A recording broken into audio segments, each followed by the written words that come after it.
if the cameras weren't there, how much worse might this encounter have been?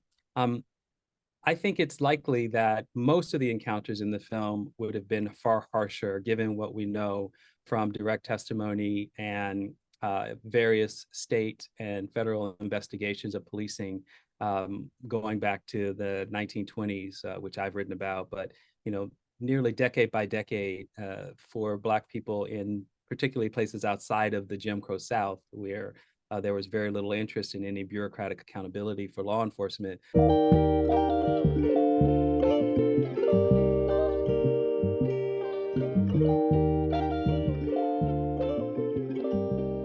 So, Khalil is the inaugural professor of African American Studies and Public Affairs at Princeton University, where he directs the Institutional Anti-Racism and Accountability Project. He's board chair of the Vera Institute of Justice and a WGBH contributor to the Boston Public Radio. He's a former Ford Foundation Professor of History, Race and Public Policy at the Harvard Kennedy School, and the former director of the Schönberg Center for Research in Black Culture, which I'm guessing it was that role which led to you working on Ex Libris and being in many scenes across that 3-hour film. So we'd be great to get some of the reflections on, I guess, being a participant, I guess, if that's the right phrase, in some of Wiseman's films. But I was just starting off really by saying, upon watching this film again for the third or fourth time, what came across repeatedly in big ways and small ways is just how much of the film it seems predicated on racial interaction, on prejudice, on racial codings, some big, some small. And I won't repeat myself to the audience, but I'm just wondering, maybe just to open it up. I assume you've seen the film before. I shared a link with you the other day, and wondering what came across upon this revisiting. Yeah, well, I'll admit I had not seen the film before. I was actually surprised that the film was so hard to get access to, given the importance of the topic and the temporal connection between the timing of which this film is made in 1968, 69, and a long and robust public debate in this country about mass incarceration. So neither Harvard nor Princeton, two universities I've worked at in the last 24 months, had access to the film. As you know, it was hard to get hold of. So I hadn't seen the film. I knowing a bit about Wiseman's body of work, it's certainly characteristic of his work. I've seen at least two of his films, one I appear in and another. And so I was struck with his characteristic style. The problem here is the weight of history is so powerful in the frame in which this film essentially does not gesture in ways that today seem so glaringly missing. And I was struck by the film's neutrality as speaking more strongly than a particular point of view. I agree with you, the racial interactions are so front and center in the film. And indeed, I felt like the opening mugshots were a kind of weak gesture at democratizing the representation of criminality in Kansas, Missouri. So those are just some preliminary thoughts. Yeah, thank you. Yeah, it's interesting because I think, again, with this period of filmmaking and this kind of the mobility of the camera, you can also see in some of the backgrounds, right, in some of the shots, and I guess maybe it comes across better in a big screen like this, but you can see the mugshots in the police background, and they're all black faces, like every single one. You can see is kind of like wallpaper of mugshots. And again, this other reflection is one of the things which is really interesting about Wiseman is, these films are artistic objects, right? These films are films. These are films that, he is, engaging with his works. He talks about them being, striving for, certain degrees of truth and honesty, but they're also biased and also compromised. And what's really interesting, I think, and really great to hear your opinion on this as well, is how, there's an openness which allows elements to come to the film which seem almost scripted. So, for example, in this film, towards the end of the film, Nixon appears, right? And the reason Nixon appears is because these policemen, Nixon's come to Kansas, presumably, to speak. And so this precinct are looking after him, and he's talking about law, he's talking about law and order. And this is, it's an accident that this is happening, but it feels so ripe for meaning in that it can connect to what's happening, it can connect to Nixon and connect to the presidents, and it just transcends Kansas and this particular precinct. And across his work, it's really interesting when these moments come through, which feel almost kind of scripted or literary because they're connecting to much broader themes and topics. And it was interesting again just to kind of see this figure appear and have this, and how his films always have these openness or these open elements, which seem to kind of almost just make things so much broader and wider. Yeah, that's interesting. I did not know that. I found that an odd. I mean, again, watching the film recently in preparation for this conversation, I found that appearance of Nixon both refreshing in some sense to establish some political context for what's happening in Kansas, but also I was confused. It sort of spliced into the film, bracketed by I think the conversation with the young boys outside the police car in the final credits, and I thought, was this just a kind of explicit political gesture towards the national context in which all this is playing out? And now that you tell me that, so Nixon is actually in Kansas, so this is somehow an actual on the ground moment that is connected to that space. Yeah, apparently, yeah, he's come to town. These are the guys on the beat who are supposed to be looking after him, and so this is what's happened. Again, it's one of these kind of these accents which happen across his films, and because I think again, he doesn't edit chronologically, right? So it can, come in at a certain point of the film because he's not, he's not following these things in a chronological way. He's editing it in a way which is much more, symbolic, poetic, metaphorical, and so it becoming I think it's the penultimate scene in the film. It gives it this weight, and it's surprising because it enters into Yeah, something and opens it up as yeah, well. it is surprising. I mean, given that, I think that I'd give him some more credit. I was very troubled, Matthew, about the dissonance between the impoverished community of Black people in Kansas, uh, treated somewhat as pathological by the story itself. Um, but the cops come off far more sympathetically, sort of overwhelmed by the distressed disorder that exists amongst the Black community. And I'll admit I wasn't expecting that. It's not that it surprised me that it was a part of the film in many ways. What surprised me is that it was the film. It was the central story of the film. Yeah, no, it's interesting because I mean at the beginning I mentioned that the film was shot in the aftermath of the '68 Democratic Convention, and part of his original gesture was to kind of make an anti-cop film, but being in the space for whatever reason, his gesture or his idea shifted somewhat, but I wanted to kind of again pick up on some of these things as well because the film's most dramatic sequence is when the sex worker is being choked, and Sure. we've seen some of us may have seen other Wiseman films, some of us not, but for me watching it again, I mean, it's never not shocking, but it comes in almost three ways. One is like just this complete shock of what's happening. B, you're almost expecting someone to intervene, right? Because again, there's a three-person crew who aren't policemen who are there as well. Then you have, these policemen are perfectly aware they're being filmed, right? And then don't seem to be doing anything about it. And then there's also this third thing, like, well, if this wasn't being filmed, how does it ended, right?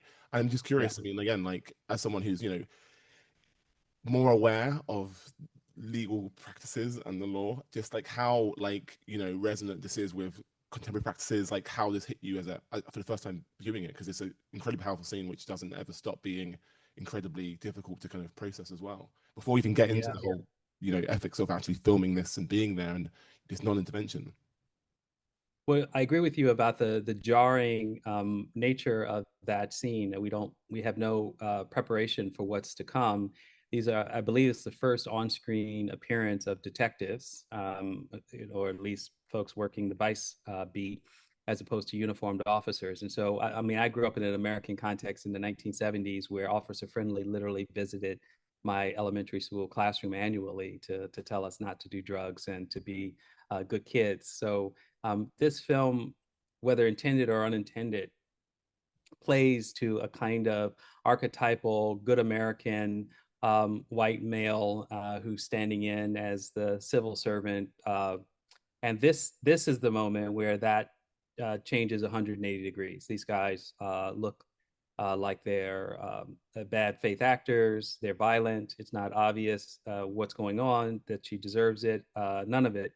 And you make an obvious point, which is that if the cameras weren't there, how much worse might this encounter have been? Um, I think it's likely that most of the encounters in the film would have been far harsher, given what we know from direct testimony and various state and federal investigations of policing going back to the 1920s, which I've written about. But nearly decade by decade, for Black people in particularly places outside of the Jim Crow South, where there was very little interest in any bureaucratic accountability for law enforcement. There was just a continuous production of knowledge and evidence about very abusive violations of civil liberties and the civil rights of African Americans. And so that Kansas seems to have this very thoughtful, respectful, civil police agency. Again, it doesn't square. It's not to say that every cop is a rogue actor. It doesn't say that Black people never got due process. It is to say that the pattern of politeness and patience that is demonstrated in this film, it doesn't square with the historical record. And I suspect in London, it's likely true for poor white people and immigrant communities from this time period as well. That being said, this scene with a chokehold is a kind of meta moment for 2026 looking back. So you asked the question, how representative? Well, what essentially is a no-knock raid in the United States, which becomes subject to legislative codification in the 1960s. Many people in the audience have probably heard the term stop and frisk, which was a controversial policy in the United States, made most famous under Rudolph Giuliani and Michael Bloomberg from the 1990s into the 2000s, led to a federal lawsuit, and was part of the context that gave way to the Black Lives Matter movement and the demands for racial justice culminating in the summer of 2020 with George Floyd. My point is that at the heart of police violence and brutality in the country was no-knock raids. It has led to not just the abuse, particularly of women, but the killings of people like Breonna Taylor, who was killed in Louisville, Kentucky, just weeks before George Floyd was killed. So not to say that this sex worker would have lost her life that day, but the abuse we see and the kind of unapologetic way and it plays out in the film is surprising for why it sticks out, and also disturbing for what it might have led to had a camera not been rolling. Yeah, thank you. And again, I mean, a lot of what you had said is some of the phrasing as well is also very similar to here in the UK. Like we had stop and search, right? So like it's obviously parallels to some of these practices.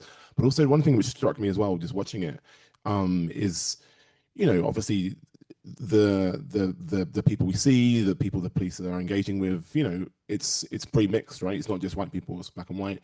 The police, I think there's one cop who you see a few more times towards the end, but it is a pretty white officers, right? So it seems like again this it's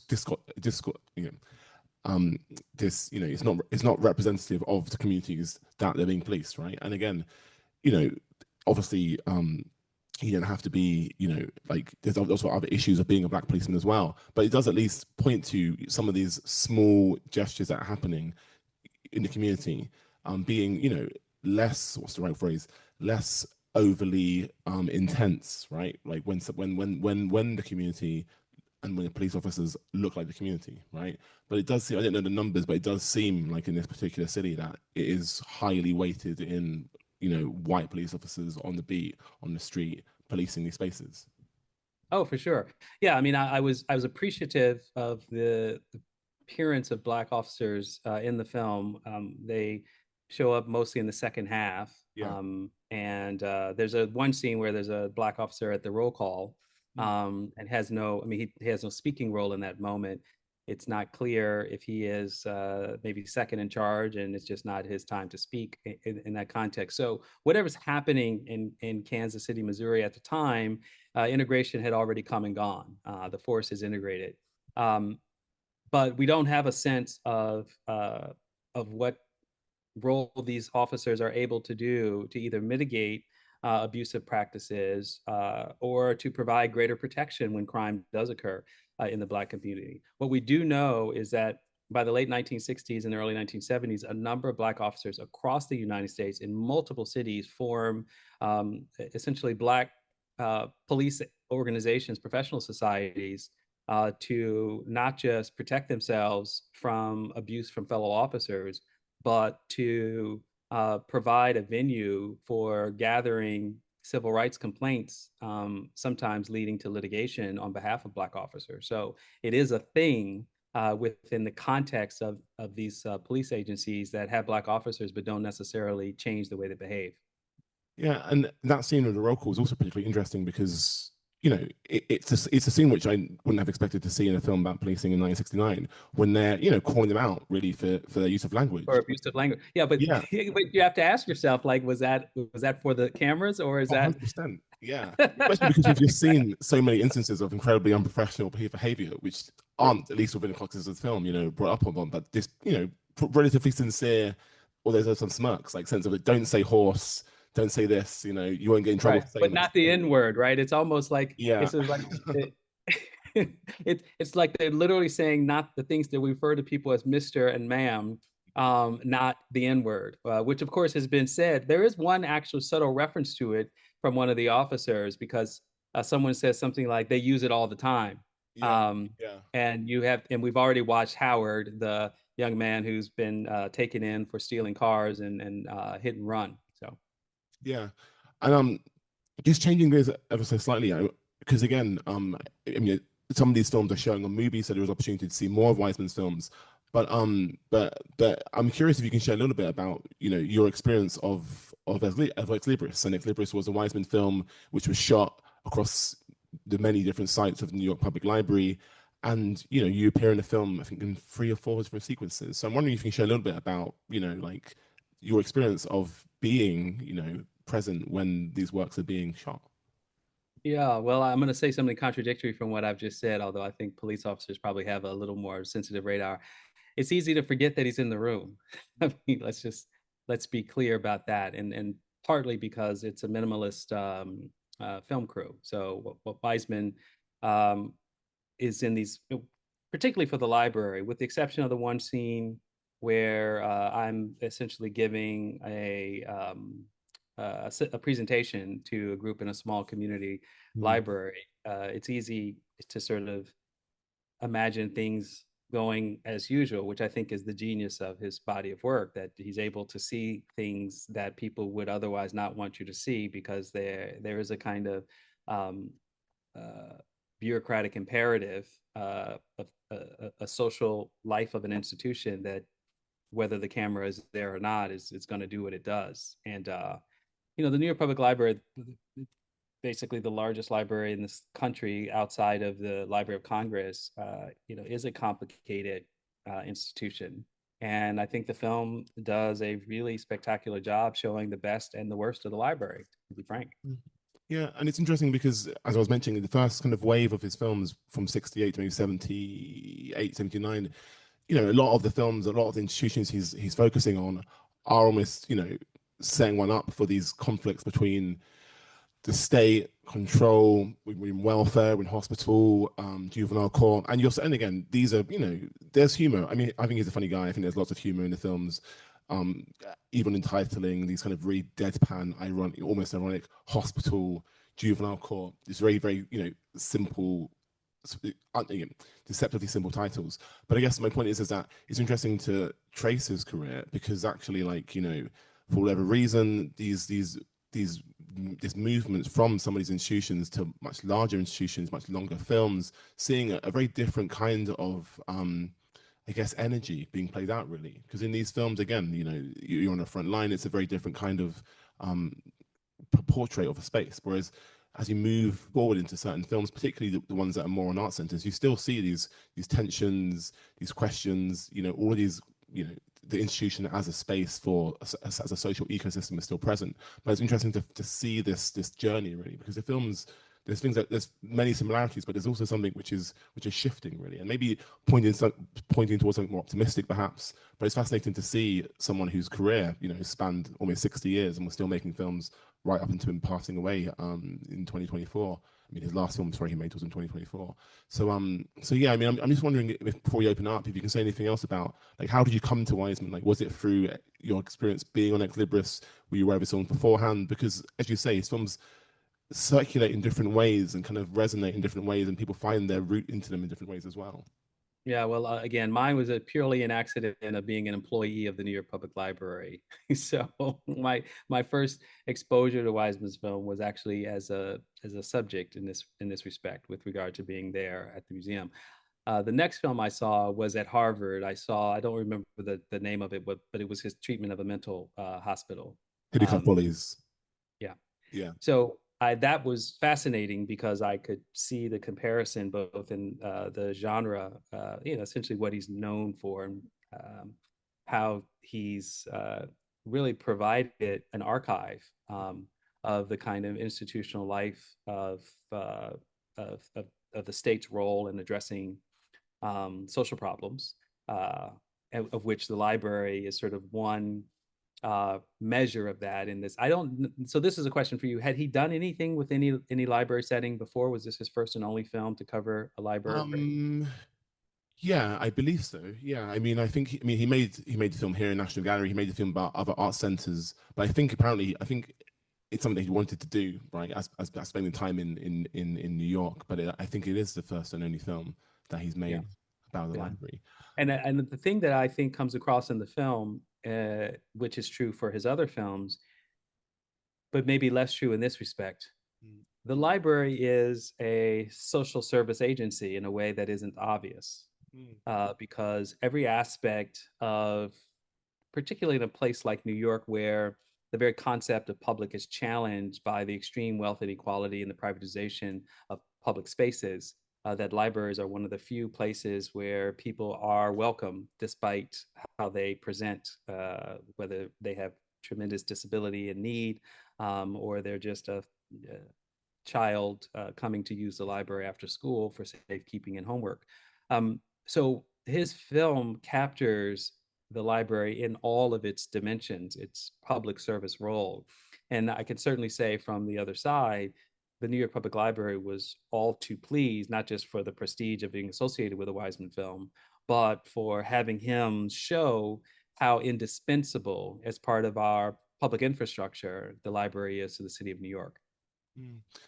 And again, it's a just for opening up. It's another film where it's his intervention is also like, there's an accidental historical moment because I think it was the year Trump was elected, right? So then a lot of these things which he's documenting presumably have been affected or cut. So again, these documents become so there's they're doing a lot, but there's also these accidents of history which just Yeah. marries them to a certain point in time, um, which adds another whole level of this profoundness as well.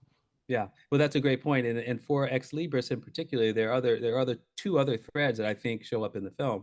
One is that the library is facing a desire for um, centralization that is potentially going to close, or transform the main Fifth Avenue head branch, and to sell what was then the Midtown branch. The point is that this consolidation was a cost-saving measure that ultimately led to activism and litigation to stop it from happening, as a kind of um, McKinsey inspired or consulting, management consulting inspired cost cutting measure. That's one context of which is actually part of the film's journey.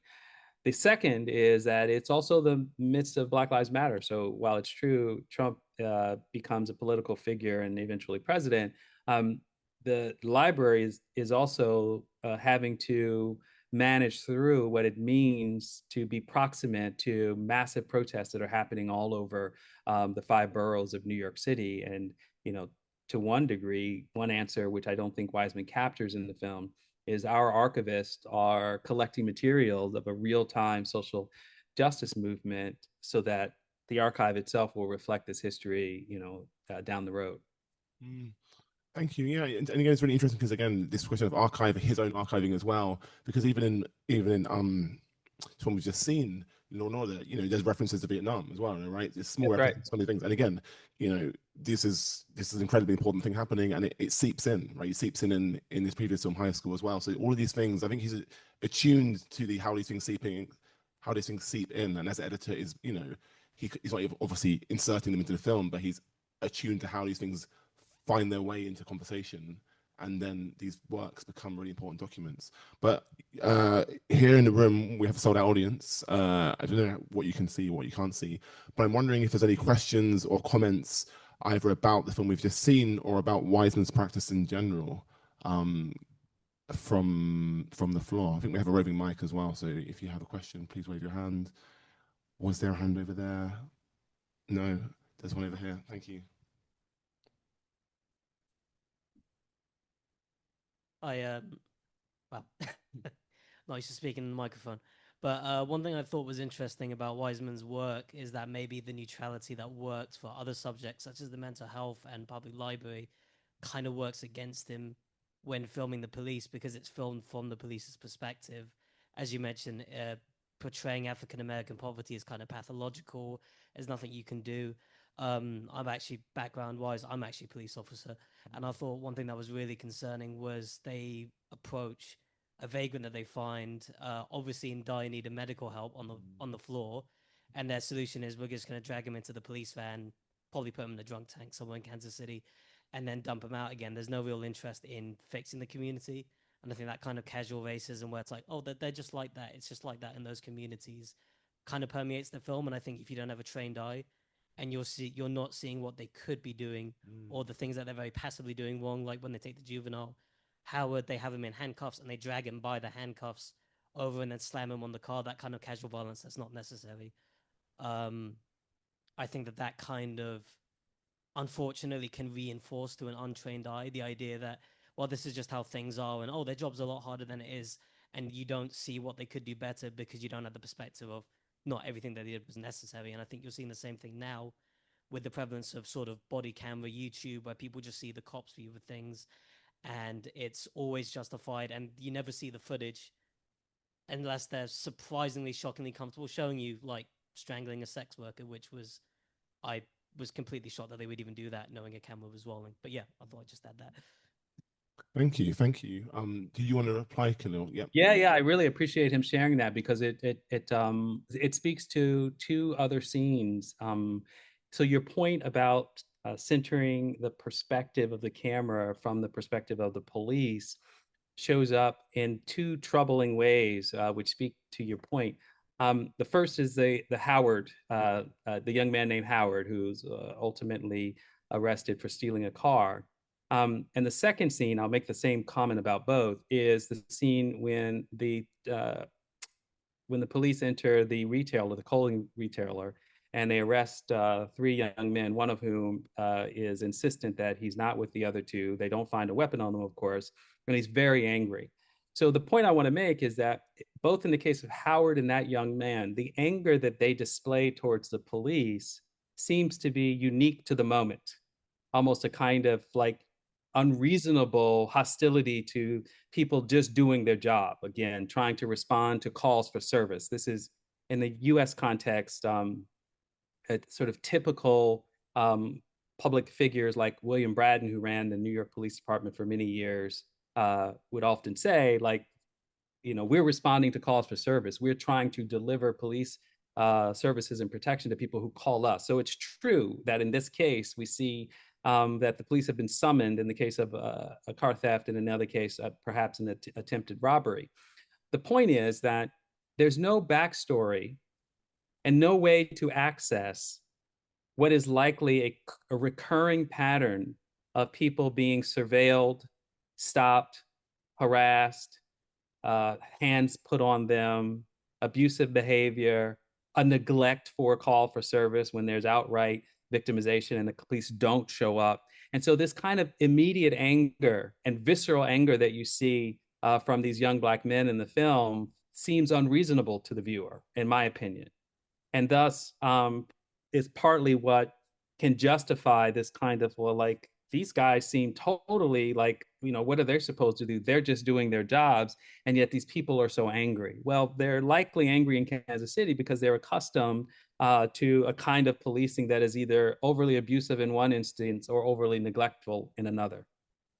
And that the neglectfulness is what you described with respect to Bagsby, who is in need of help on the street.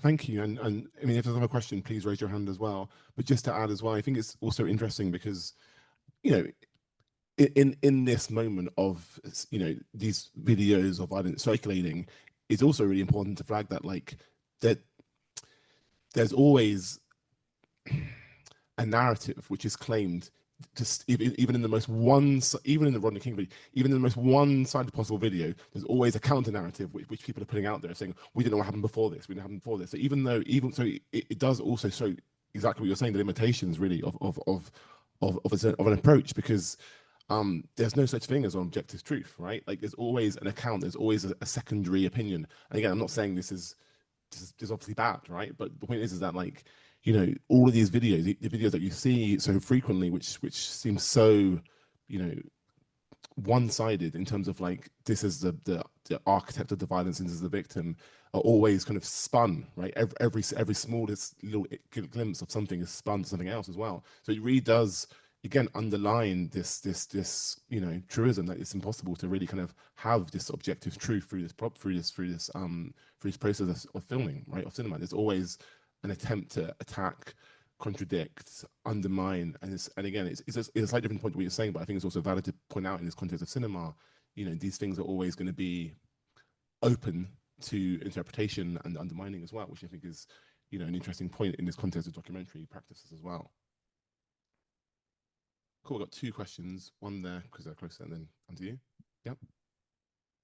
Hi, as a fellow American who also grew up with Officer Friendly, I have a slightly different reading, a slightly more positive reading.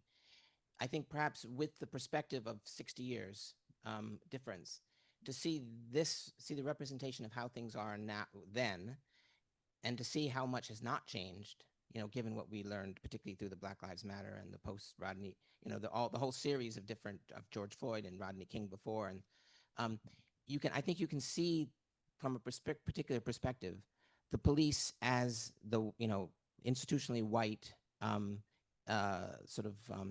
the guys who just allow the system to function, a system without a welfare state, right?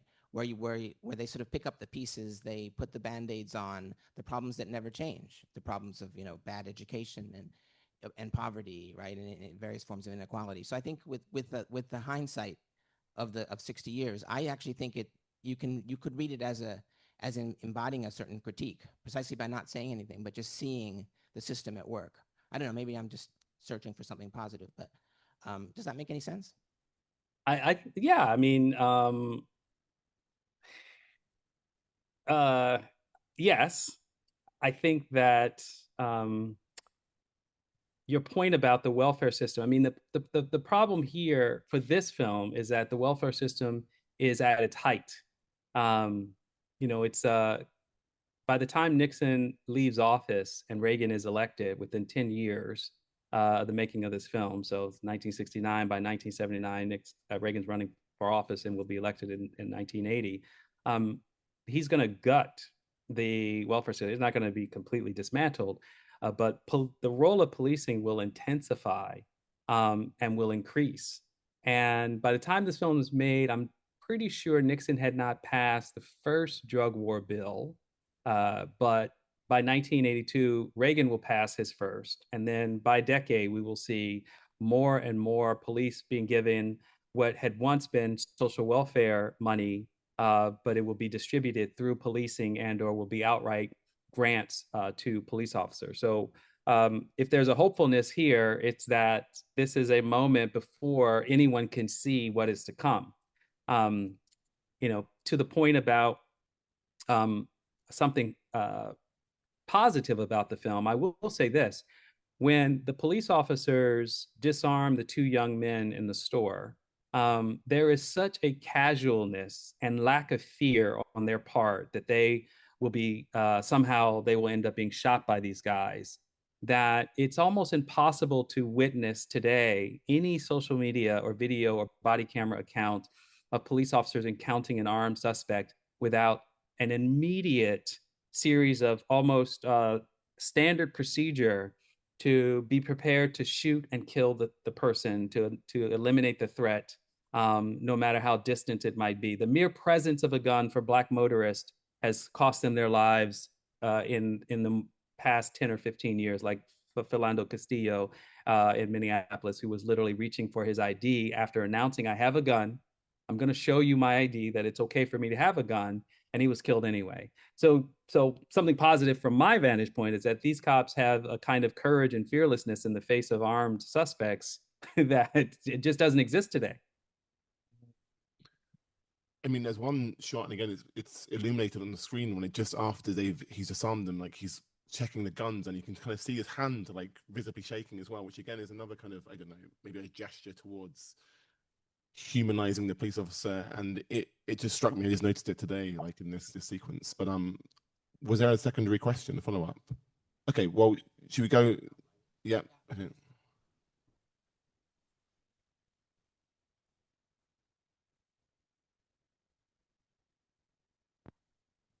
Yeah, but by positive, I didn't mean good. I mean, it's useful. I mean, you can see with this history, knowing the history, you can see the system very clearly in a way that maybe Wiseman didn't intend, right? And but with my eyes, which are inadequate in many ways, but I think you can see the history tells you more clearly how the system was working, as you say, even before things have gotten so militarized, right? And so hyper militarized, right? I think that was all I was trying to get at.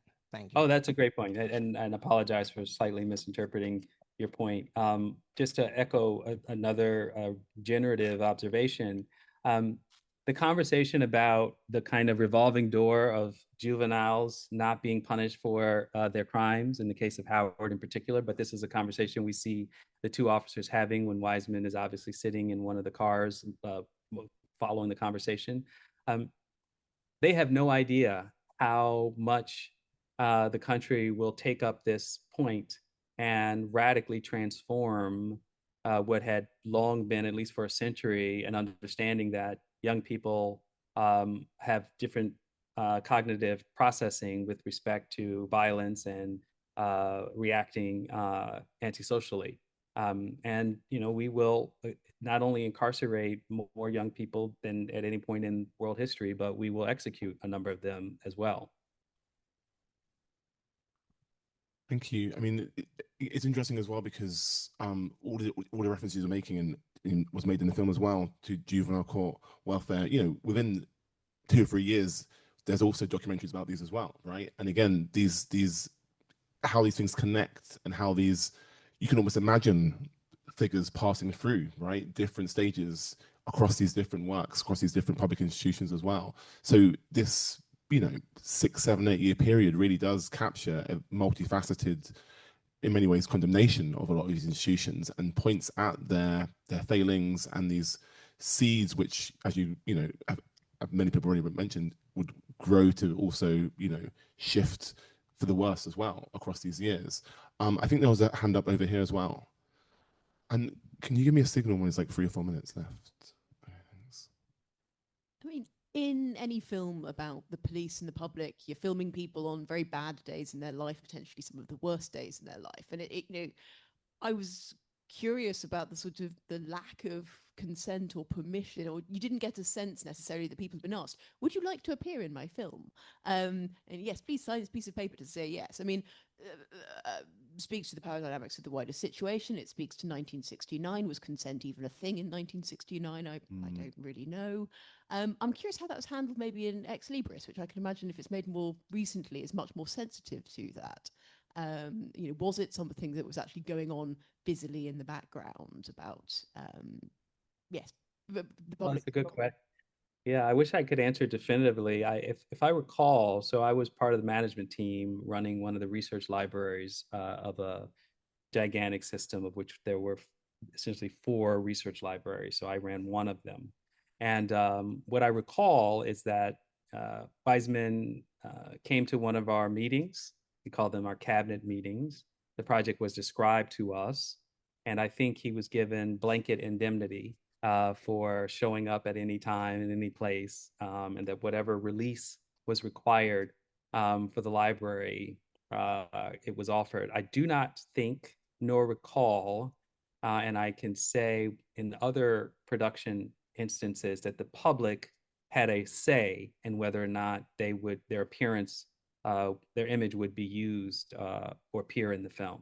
I think so. Today, it's more common that we'll see these signs that show up, just like the gentleman in the front left. If there's not a sign in the studio, you might appear.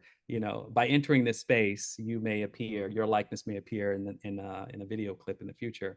That's what a lot of institutions will do today. We certainly didn't do that at the time. Thank you. I think that's it now. So I just want to thank Khalil for joining us at 4:30 on your break after teaching, and our audience really for staying through. This has been a wonderful conversation. I would also point to MUBI's stream program because there's some really fantastic films by Wiseman which I'd recommend checking out, the least of which Ex Libris, which has Khalil on the stage with Ta-Nehisi Coates, and it features a huge array of really fascinating conversations, and as Khalil described, it's a really fantastic portrait of a mammoth institution, and it's a lot more positive and amusing than this tonight's film. But yeah, thank you very much for coming, and can we please give one of applause to Khalil, to LRB, to MUBI, to Garden Cinema.